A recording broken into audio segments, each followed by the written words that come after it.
రాజకీయ కుట్రలో భాగంగానే తనపై కేసులు పెట్టారని మండిపడ్డారు మాజీ ఎమ్మెల్యే పట్నం నరేందర్ రెడ్డి. దీని వెనుక రేవంత్ రెడ్డి సోదరుడు తిరుపతి రెడ్డి కుట్ర ఉందని ఆరోపించారు. కొడంగల్ నియోజకవర్గం లగచర్లలో ప్రభుత్వ అధికారులపై దాడి కేసులో అరెస్ట్ అయిన బీఆర్ఎస్ మాజీ ఎమ్మెల్యే పట్నం నరేందర్ రెడ్డి నిన్న జైలు నుంచి విడుదలయ్యారు. సీఎం రేవంత్ రెడ్డికి దమ్ముంటే కొడంగల్లో గ్రామసభ ఏర్పాటు చేయాలని సవాల్ చేశారు. హామీల అమలుపై గ్రామ సభల్లోనే చర్చిద్దామని పిలుపునిచ్చారు. ప్రజలను రైతులను సీఎం రేవంత్ రెడ్డి మోసం చేస్తున్నారని మండిపడ్డారు. హామీల అమలుపై ప్రజలు దృష్టిని మార్చలేదని తప్పుడు కేసులు పెడుతున్నారని అన్నారు. రేవంత్ రెడ్డి కక్ష సాధింపులకు పోకుండా ఇచ్చిన హామీలు నెరవేర్చాలని డిమాండ్ చేశారు.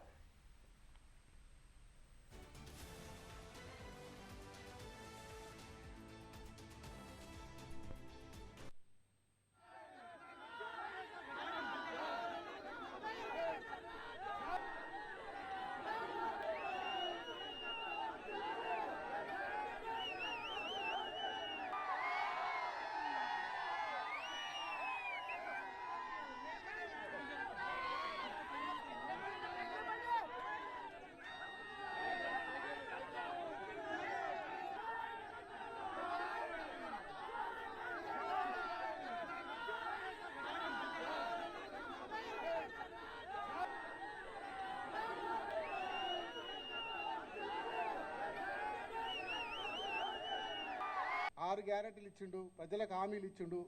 అవి చెయ్యే చేత కాదు. రేవంత్ రెడ్డికి మాటలు తప్ప చేతలు ఉండయి. కొడంగల్ ప్రజలకు తెలుసు, నాకు తెలుసు. 10 ఏళ్ల నుంచి చూస్తున్నాం.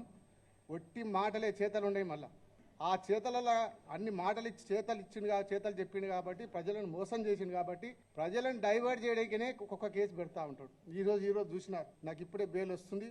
ఒక పక్క మళ్ళీ కేటీఆర్ గారి మీద కేసు పెట్టి అది డైవర్ట్ చేయాలి. మళ్ళీ ఇది ఒక 6 నెలలు గడపాలి. ఇట్లా గడుపుకుంటూ ప్రజలకు మోసం చేసుకుంటూ ఇచ్చిన గ్యారంటీ ఒక్కటి కూడా అమలు చేయకుండా ముఖ్యమంత్రి ప్రజలను మోసం చేస్తూ ఉన్నాడు, రైతులను మోసం చేస్తూ ఉన్నాడు. నేను ముఖ్యమంత్రి ఛాలెంజ్ చేసి చెప్తున్నా. సొంత నియోజకవర్గం, నేను కూడా ఎమ్మెల్యే ఉన్నా, నువ్వు కూడా ఇప్పుడు ప్రజెంట్ ఎమ్మెల్యే ఉన్నావు. కొడంగల్ నియోజకవర్గంలో ఒక పెద్ద గ్రామం తీసుకుందాం.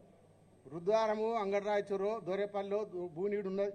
ఆ గ్రామంలో గ్రామసభ పెడదాం. నేను పక్క కూర్చుంటా. గ్రామసభ పెట్టు. నీవిచ్చిన పథకాలు ఏవేవి ఎవరెవరికి వచ్చినాయో నువ్వే గ్రామసభలు అడిగి తెలుసుకో. ఎంతమందికి రుణమాఫీ అయింది, ఎంతమందికి 500 గ్యాస్ సిలిండర్ వచ్చింది, ఎంతమందికి మీకు 200 ఫ్రీ కరెంట్ వచ్చిందో గ్రామసభ పెట్టి తెలుసుకుందాం. అప్పుడు నువ్వు 100% కాదు, 50% గిట్ట నీ హామీలు అమలైతే బ్రహ్మాండంగా విజయోత్సవాలు చేసుకో. మేము కూడా మీ విజయోత్సవాలు పాల్గొంటాం. 6 గ్యారెంటీలు ఇచ్చిండు ప్రజలకు.